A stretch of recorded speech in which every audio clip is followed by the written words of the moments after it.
어찌 보면 오늘 우리가 볼 민수기 13장 말씀이 우리 이루는 교회에게 또한 민수사 44에게 또 딱 맞는 말씀이지 않을까라는 생각을 해봅니다. 민수기 13장 27절로 28절 말씀입니다.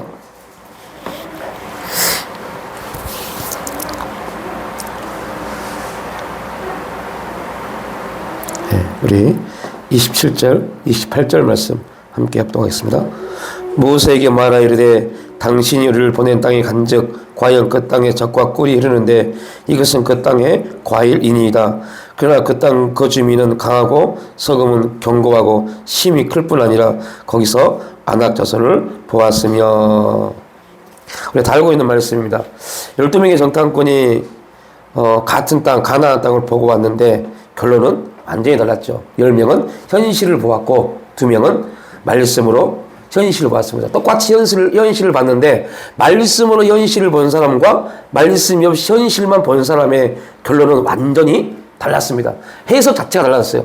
그러니까 오늘 우리도 마찬가지입니다. 우리에게 주어진 삶이라는 그 환경과 상황 속에서 누구나 그 현실에 대해서 말할 수 있고 현실에 대해서 대안을 낼 수 있지만 그럼에도 불구하고 하나님의 말씀을 통해서 현실을 보지 못하면 그 어떠한 대안이나 방법이 오히려 우리를 더 혼란케 하고 더 멸망의 길로 가게 할 수밖에 없다는 거죠.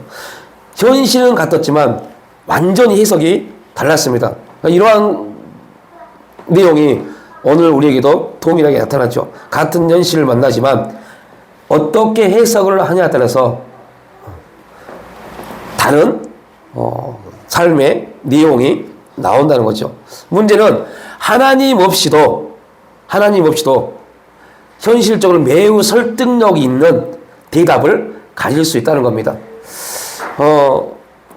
제가 간혹 말씀드리지만 수요일만 되면 작업장 차에서 차를 타고 이동을 할 때 꼭 라디오 프로를 틀어요. 그 운전하신 분이. 그러면 수요일 날 되면 목사와 스님이 나와서 이제 인생 상담을 하는 내용이 나옵니다. 오늘도 이제 김진 목사라는 사람하고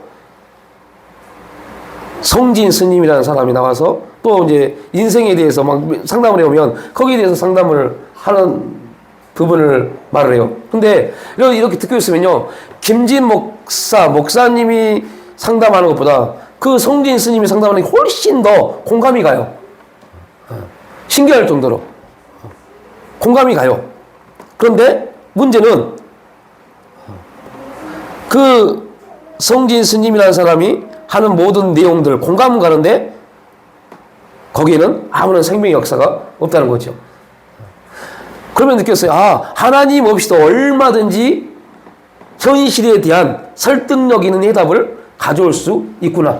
그래서 많은 사람들이 지금 어떤 상담가나 어떤 강연하는 사람들에게 푹 빠져서 심지어 교회 목사들까지도 그 강연하는 사람들에게 푹 빠져서 거기에 매료되는 일들이 너무너무 많습니다. 수많은 교회의 성도들이 교회의 설교보다 유명한 강사들의 강연에 더 많은 시간을 투자하는 것도 그러한 이유 때문입니다. 공감 능력이 굉장히 높거든요. 그래서 이스라엘 백성들도 동일했습니다. 하나님 없이 현실을 봤던 10명의 말에 그 수많은 이스라엘 백성들이 설득을 당했어요. 2명의 여호수아 갈렙의 말에는 누구도 설득당하지 않았어요. 그런데 보통 우리 같으면 지금 우리가 볼 때는 여호수아 갈렙의 말을 듣고 이스라엘 백성들이 하나님은 그렇게 역사하시겠지라고 믿어야 되는데 오히려 여호수아 갈렙의 말을 듣고 돌을 들어서 죽이려고 했습니다. 그리고 오히려 그 10명의 말을 듣고 설득력을 가졌죠. 왜요? 현실적으로는 그 10명의 말이 말하는 게 맞기 때문에요. 이 부분을 우리가 이합 주에 나눴던 베드로에 대해서 그 말씀에 비춰보면 주님이 베드로에게 깊은 곳에 그물을 내려라 그 말씀을 합니다. 베드로의 입장에서 도저히 이해될 수 없고 받아들일 수 없는 그러한 말씀이었습니다. 그런데 베드로가 그 말씀에 이렇게 대답을 합니다. 말씀에 의지하여 내가 그물을 내리겠습니다. 굉장히 믿음이 있는 것 같죠? 너무너무 믿음 있는 말입니다. 그런데 내가 말씀에 의지하여 그물을 내리겠습니다 라고 말씀합니다. 그 앞절이 원래는 뭐예요? 베드로의 진짜 마음입니다. 그 앞절이 뭡니까? 나는 믿지 못하겠는데 내 경험상 당신의 말, 주님의 말씀을 도저히 받아들일 수 없는데 그냥 오늘 당신이 내 배에서 많은 무리들 앞에서 말씀을 하는 거 보니 그 말씀에 의지해서 내가 그물을 내려보겠습니다. 그 말합니다. 그래서 제가 이 앞주에 베드로의 누가복음 5장을 설교하면서 답을 말하지 않겠습니다고 했죠. 오늘 그 답이 나온 겁니다. 베드로가 그리고 어마어마한 물고기를 잡았습니다. 거기에 대해서 베드로가 하나님 이러한 기적을 나에게 베풀어 주심에 감사합니다라고 말하지 않고 나는 죄인입니다. 나를 떠나소서라고 말합니다.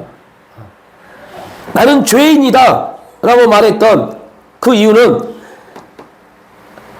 예수님보다 무엇을요? 현실, 자기가 경험하는 현실에 더 자기를 맡겼다는 겁니다. 그러니까 베드로는 말씀에 의지해서 그물을 내렸지만 실제 베드로는 뭐가 더 크게 좌우했어요? 자기 경험이요. 그러니까 하나님이 예수님이 그 기적을 통해서 베드로에게 깨닫게 하시니 그겁니다. 야 베드로야, 너 얼마 전에 물이 포도주 되는 기적을 통해서 하나님의 영광이 나에게 임한 거 봤지? 그리고 너희는 그때 나를 믿고 따랐지? 그런데 왜 아직도 그 엄청난 사건을 경험했음에도 불구하고 아직도 너는 나를 믿지 못하냐? 그 물고기를 많이 잡은 사건은 우리에게는 기적처럼 보이지만 베드로에게는 하나님의 살아계심의 역사였습니다.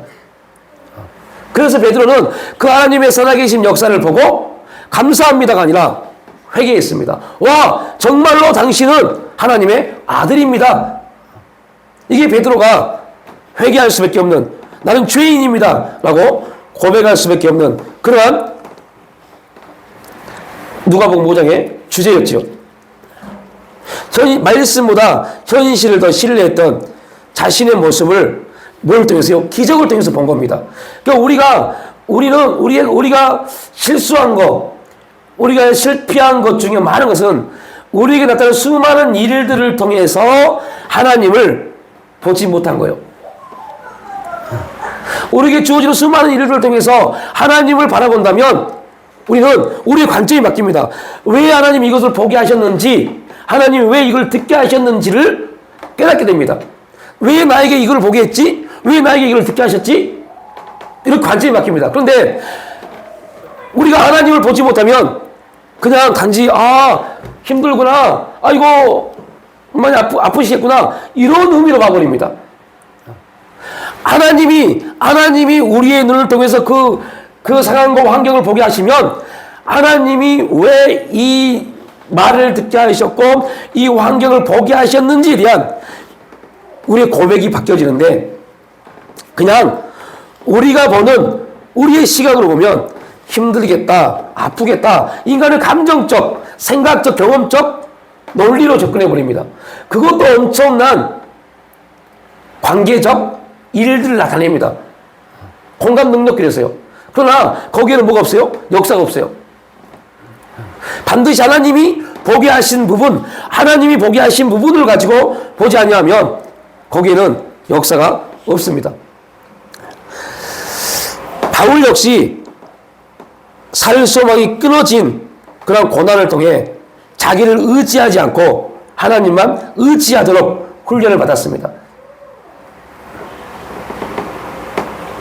그래서 바울은 이 훈련을 통해서 그의 모든 서신에서 그가 고백했던 것 중에 가장 중심적인 것, 나의 모든 이 일은 그리스도 예수 안에서 내가 하나님의 은혜 안에서 행하였다라고 고백합니다. 그리스도 예수 안에서 하나님의 은혜가 주어진 그 능력으로 바울은 하나님의 일을 감당할 수 있었습니다.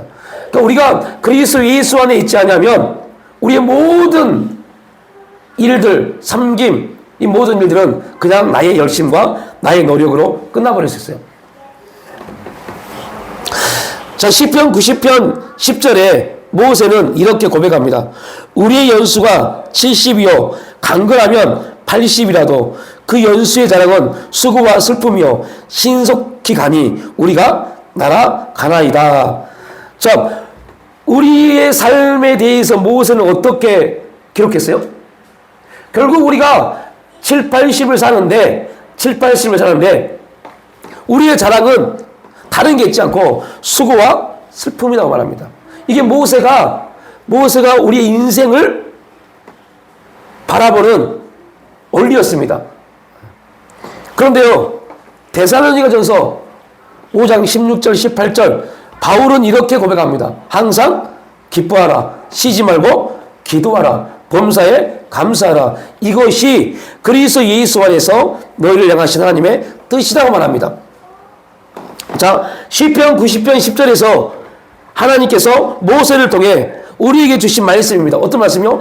강건하면 7, 80인데 7, 80의 자랑은 수고와 슬픔뿐이라고 말했어요.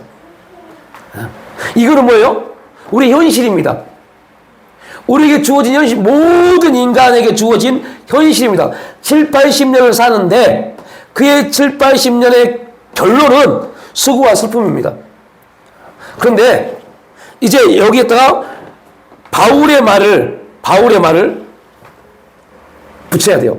조금 전에 12명의 정탐꾼 중에 10명은 현실을 그대로 해석했고 2명은 그 현실을 뭐로요? 말씀으로 해석했습니다. 자, 그 주제를 가지고 오늘 시편 90편 10절 말씀과 데살로니가전서 5장 16절 18절 말씀을 비춰보면 모세의 말, 시편 90편 모세의 말은 인간의 일반 보편적 현실입니다.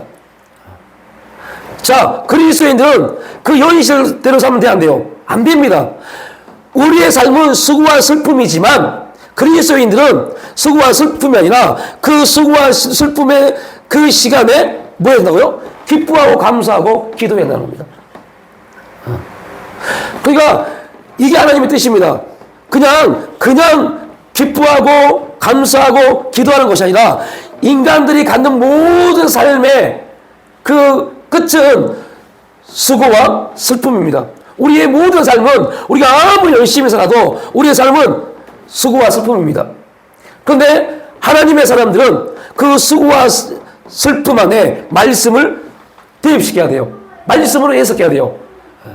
우리의 노력은, 우리의 삶은 수고와 슬픔이지만 그리스도 예수 안에 있는 자들, 하나님의 은혜 안에 있는 자들, 성령의 역사가 있는 자들, 그들은 수고와 슬픔이 뭐로요? 기쁨과 감사와 기도로 바뀌어진다는 겁니다. 이렇게 해석이 달라져 버립니다. 누구나 힘들고 누구나 어렵습니다. 시간이 지나면 다 해결됩니다. 이렇게 말하는 것은 하나님이 없는 인간보적 해석입니다. 이거는 그 순간에 뭐 할 수 있어요? 공감을 받을 수 있어요. 힘드시죠? 고통스럽죠? 시간 지나면 다 해결됩니다. 그리스도인들이 이런 말 하면 안 돼요. 시간이 지나도 해결되지 않습니다. 하나님의 은혜가 임하지 않으면 절대 해결되지 않습니다. 인간은 뭐하지 않기 때문에요? 변화되지 않기 때문이요. 인간은 결코 변화를 이룰 수 없기 때문에 변화를 이루지 못한 사람들이기 때문에 그 상처와 그 고통과 그 아픔을 그대로 가지고 있습니다. 그런데 우리는 그냥 인간이 아닙니다. 그냥 사람이 아닙니다. 우리는 그리스도 예수 안에서 하나님의 자녀된 사람들입니다. 하나님의 자녀된 사람들은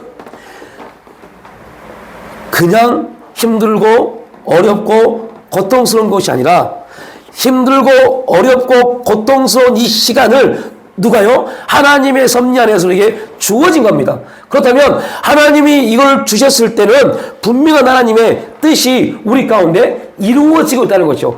하나님의 뜻이 우리 가운데 이루어져 가고 있기 때문에 우리는 기뻐해야 돼요. 그래서 바울이 감옥에 있으면서 야 기뻐하라, 감사하라, 기도하라, 이것이 하나님의 뜻이야 라고 말씀합니다. 감옥에 있는 사람이 어떻게, 고통 가운데 있는 사람이 어떻게 이런 말을 하겠어요? 현실적으로 보면 바울은 이제 죽음이 그 앞에 다가옵니다. 죽음이 다가오는데 그 죽음 앞에서 어떻게 기뻐하며 어떻게 감사하며 어떻게 기도할 수 있겠냐고요. 근데 바울은 그리스도 예수 안에 있는 자들, 하나님의 뜻 안에 있는 자들은 그렇게 해야 된다고 말씀합니다. 모세를 통해 주신 말씀이 우리가 매 순간순간 만나는 삶의 현실이라면 바울을 통해 주신 말씀은 우리가 만나는 현실에 대한 하나님의 뜻이고 명령입니다.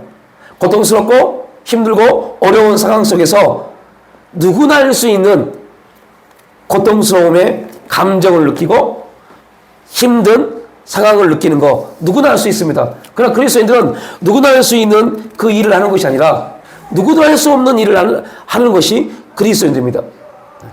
그런데 그 일을 하도록 역사하시는 분이 계세요. 그분이 성령 하나님이십니다. 그래서 이 모든 현실과 우리 안에 주어진 극한 상황들, 모세의 말에 비춰보면 수고와 슬픔뿐인 현실 속에서 어떻게 기뻐하고 감사하고 기도할 수 있겠냐고요. 그래서 믿음의 사람은 항상 뭐가 있어요? 갈등이 있는 겁니다. 갈등이. 믿음이 없는 사람들은 갈등이 있을까요? 없을까요? 없어요. 그냥 기분 나쁘면 기분 나쁜 말투를 해버리고 싫으면 싫다고 행동하잖아요. 근데 그리스도인들은 싫어도 싫다고 하면 돼, 안 돼요? 안 됩니다. 싫어도 싫은 일이 있으면 하나님이 왜 이 싫은 환경을 주셨는지를 먼저 생각해야 될 것이 그리스도인들입니다. 그래서 그리스도인들은 항상 이런 갈등이 있어요. 수고와 슬픔, 이런 극한 환경 속에서 나는 어떻게 행해야 되는지에 대한 갈등이 있는 겁니다. 그래서 믿음은 항상 뭐가 임한다고요? 갈등이 임합니다. 믿으면 항상 갈등이 임해요. 그래서 어떠한 것을 선택하느냐? 이것은 누가 하는 거예요? 우리가요. 하나님이 보게 하셨고 보았어요. 저런 게 있네 하고 끝내버린다면 우리는 그냥 일반 보편적인 사람과 똑같은 사람입니다. 왜 보게 하셨을까? 묵상해야 돼요. 기도해야 돼요. 왜 듣게 하셨지? 왜 나에게 이런 아픔을 주셨지? 우리는 그걸 가지고 주 앞에 나가야 돼요. 그래서 갈등이 없을 수 없습니다. 고민과 절망이 없을 수 없습니다. 이 현실과 명령, 하나님의 명령 사이에 우리는 이 갈등과 고민, 절망, 이러한 것들이 계속 우리에게 밀려옵니다. 그러나 결국 그리스도인들은 갈등에서 혼란으로 빠지지 않고 하나님을 붙잡아야 됩니다. 고민을 많이 하면요, 어떤 문제가 생기냐면 불면증, 우울증 와요. 고민에서 우울증으로 빠지지 않고 고민에서 하나님을 만나는 역사가 있어야 돼요. 절망이라는 그 사망의 늪에서 생명의 거룩한 역사로 나와야 돼요. 그래서 이러한 수고와 슬픔의 현실과 말씀, 밤 기뻐하고 감사하고 기도해야 될 하나님의 명령과의 갈등 속에서 우리는 계속 이 갈등을 하고 있는 그 순간, 고민하고 있는 그 순간, 또한 절망하는 순간 속에서 우리가 해야 될 것은 첫 번째, 성령님, 내 믿음이 하나님 말씀에 반응해 달라고 기도하셔야 돼요. 그래서 현실과 명령 사이에 우리 두 가지 깊은 묵상의 숙제가 나옵니다. 하나는 성령님은 우리가 만나는 차가운 절망적인 현실에 대한 하나님의 해결책이라는 겁니다. 그래서 우리가 항상 이 갈등과 고민과 절망의 시간 속에서 갈등할 수 있고 고민할 수 있고 절망할 수 있지만 그럼에도 불구하고 기뻐해야 되고 감사해야 되고 기도해야 돼요. 그래도 우리는 할 수 없습니다. 절망 가운데 있는 사람에게 기도해 그러면요, 기도하는 것 같죠? 기도 못합니다. 그리고 오히려 기도해라는 말이 엄청난 큰 상처입니다. 그때는 어떻게 해야 돼요? 조용히 그를 위해서 중보해야 돼요. 그리고 하나님의 성령이 그의 마음을 움직여달라고, 그의 마음을 붙잡아달라고 중보하는 것이 우리의 최고의 기도입니다. 괜히 신앙적인 말을 한다고 채찍을 드는 순간부터 관계는 완전히 무너져 버립니다. 그래서 우리는 그 정말 절망적이고 차가운 현실 속에서 하나님의 성령께서 그를 어루만지시고 깨닫게 하시고 인도하여 주셔서 하나님의 해답의 자리에 나갈 수 있도록 기도해야 돼요. 또 하나는 여호수아와 갈렙처럼 현실을 부정하지 않으면서, 현실을 부정하지 않았죠. 여호수아와 갈렙은 현실을 부정하지 않았습니다. 그래, 맞다. 정말로 엄청난 아낙 자손의 후손들이 있다. 그런데 갈렙이 뭐라고 합니까? 하나님이 우리를 도와주시면 그들은 우리의 밥이라고 그랬습니다. 여호수아 갈렙이 이렇게 말하지 않았습니다. 아닙니다. 모세 아닙니다. 가보니까 아이고 오합지졸이고 아무것도 아닙니다. 이렇게 말하지 않았어요. 그래서 여러분들 기독교인들이 되게 조심해야 될 게 있어요. 또한 가르치는 자들이 되게 조심해야 될 게 있어요. 아이고 아무것도 아니야. 그거 힘든 것도 아니야. 이런 말 하면 큰일 납니다. 힘든 거는 힘든 겁니다. 어려운 거는 어려운 겁니다. 고통스러운 건 고통스러운 겁니다. 믿음이 없어서 그런 게 아닙니다. 지금 뭐 하고 있는 거예요? 갈등하고 있는 겁니다. 갈등하고 있는 그들에게 아이고 그러면 안 돼. 왜 믿음 없이 그래. 그렇게 하면 안 된다니까. 더 기도해, 더 기도해. 이거는요 신앙인의 모습이 아닙니다. 이건 이방 종교인들이 하는 행동입니다. 이방 종교인들이 엘리야와 바알의 선지자들이 비가 오기를 기도할 때 어떻게 했습니까? 바알 선지자들이 어떻게 합니까? 자기 몸을 찢잖아요, 막. 네. 그게 뭐예요? 지금은 그리스도인들이 그렇게 하는 겁니다. 우리가 자칫 잘못하면 우리 자녀들에게 그렇게 신앙교육을 시켰어요. 그런데 여러분 그렇게 신앙교육 시키잖아요? 그들 하나님 못 만납니다. 못 만나요. 불쌍해져 버려요. 그래서 현실을 절대 뭐 하지 말라? 부정하지 마십시오. 어려운 건 어려운 겁니다. 힘든 거는 진짜 힘든 겁니다. 지금 어렵고 힘들고 고민 가운데 있다면 그들은 지금 뭐 하고 있다고요? 갈등하고 있는 겁니다. 갈등하고 있어요. 그러면 우리는 조용히 뭐 하면 돼요? 하나님, 저들의 마음을 붙잡아 주시고 인도해달라고, 역사해달라고, 깨닫게해달라고. 그리고 여호수아 갈렙처럼 현실은 부정하지 않되 그 현실에 누가 역사하시면요? 하나님이 역사하시면. 지금 갈등하고 있고 고민하고 있고 절망하고 있는 저들에게 하나님 말씀이 역사하여서 그들이 그 현실보다 뭐를요? 하나님 말씀을 붙잡게 해달라고. 그래서 부정하지 않으면서 하나님의 말씀에 순종하는 것, 이거를 성경은 믿음이라고 합니다. 그럼 믿음은 하나님 말씀에 의해서 행하는 것이 믿음이지 말씀과 무관하게 믿습니다는 게 믿음이 아닙니다. 그러니까 우리가 얼마나 그러한 말씀과 무관하게 나에게 필요한 어떠한 것들이 이루어지기를 간절히 바라는 믿음을 얼마나 많이 가지고 있었습니까? 이제는 믿음의 역사, 믿음에 대한 정의가 바뀌어져야 돼요. 그래야만 우리가 하나님의 뜻 안에서 우리의 모습을 볼 수 있습니다. 그래서 말씀이 들려졌을 때 베드로처럼 주여 저는 죄인입니다 라고 고백할 수 있는 겁니다. 그렇지 않냐면 그냥 우리는 보여지는 현상에 대해서 기뻐하고 그거에 만족하고 끝나버릴 수 있어요. 그러면 우리의 믿음은 결코 성장할 수 없는 그러한 연약한 믿음으로 계속 남을 수밖에 없죠. 10명은 가나안 땅을 악평함으로 현실 앞에 믿음을 드러냈습니다. 그러니까 10명의 믿음은 무슨 믿음이었어요? 악평이요. 그 믿음, 악평한 믿음이었어. 그러니까 10명한테 너 믿음이 없어 라고 말하면 안 돼요. 그들은 믿음이 있었어요. 믿음이 있었는데 그 믿음의 결말이 뭐예요? 악평입니다. 자, 여호수아와 갈렙, 그들의 믿음은 동일합니다. 그들도 현실을 봤지만 그들의 믿음은 어디로요? 순종으로요. 그러니까 우리도 마찬가지입니다. 원망할 것인가 순종할 것인가, 그것은 누가 하는 거예요? 우리의 선택입니다. 저와 여러분의 선택입니다. 원망할 수 있습니다. 절망할 수 있습니다. 하나님 왜 이랬습니까? 왜 이래요? 라고 우리는 갈등하고 불평할 수 있습니다.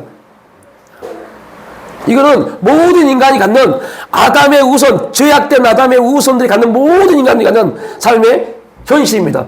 그러나 바울은 그리스도 예수 안에 있는 자들, 그들은 그 현실에 매이지 않냐고 믿음으로 우리는 그 현실 가운데 기뻐하고 감사하며 기도하라. 왜요? 이것이 하나님의 뜻이기 때문에 그 믿음의 사람들만이 가나안 땅을 점령할 수 있고 가나안 땅을 소유할 수 있습니다. 그렇지 않냐면 우리는 우리에게 주어진 현실을 어떻게 반응할 것인가 원망할 수밖에 없어요. 불평할 수밖에 없고 절망할 수밖에 없고 이거는 모세의 시편 90편 10절 말씀입니다. 수고와 슬픔입니다. 그럼 우리는 그렇게 우리 인생이 끝나면 안 되잖아요. 그리스도인들은 그 인생이 아니기 때문에요. 그리스도인의 인생은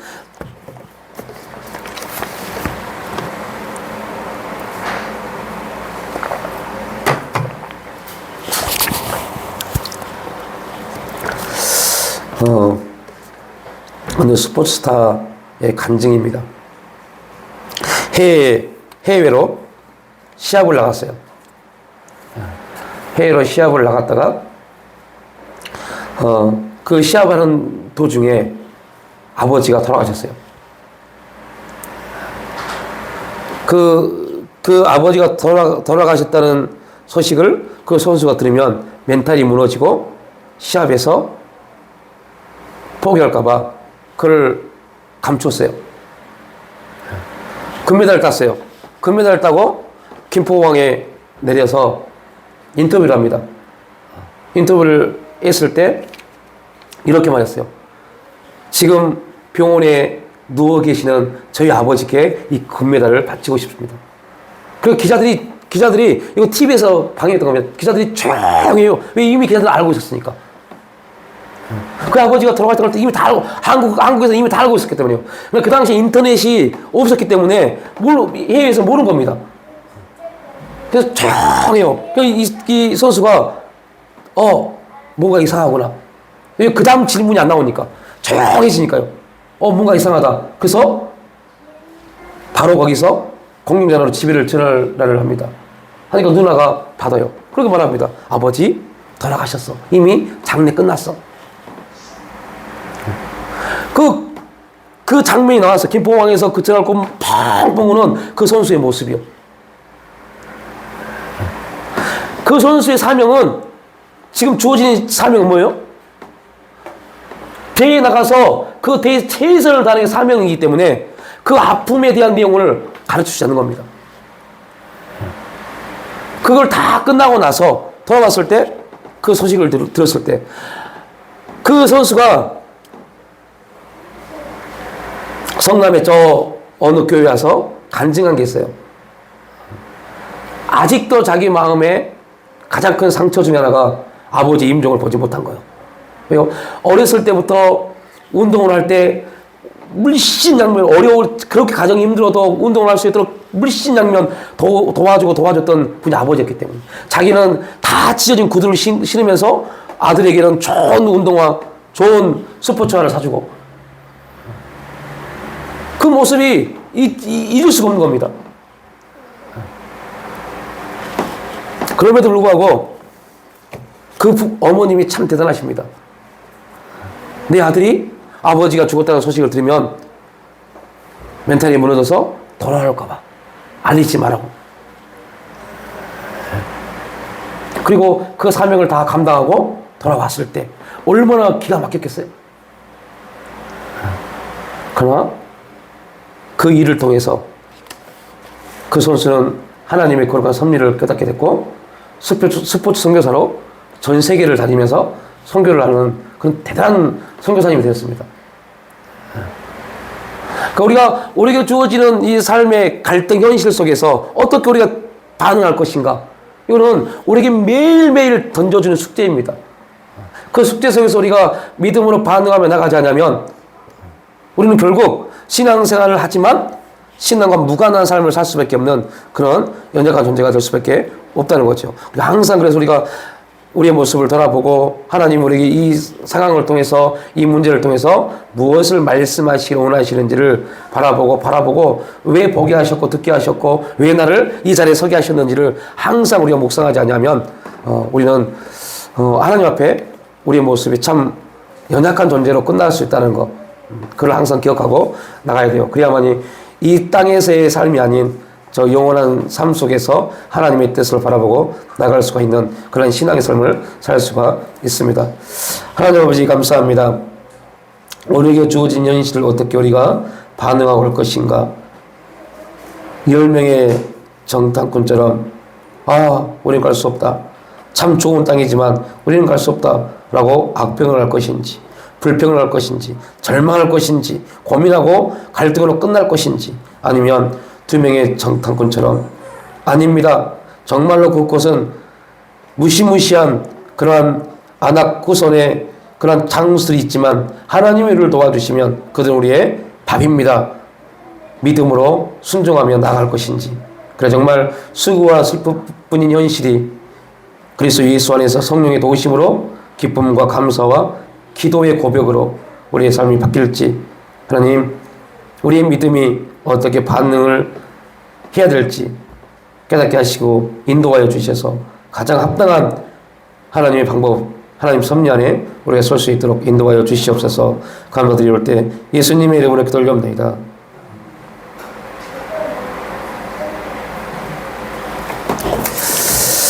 네, 서로 모든 영광 하겠습니다.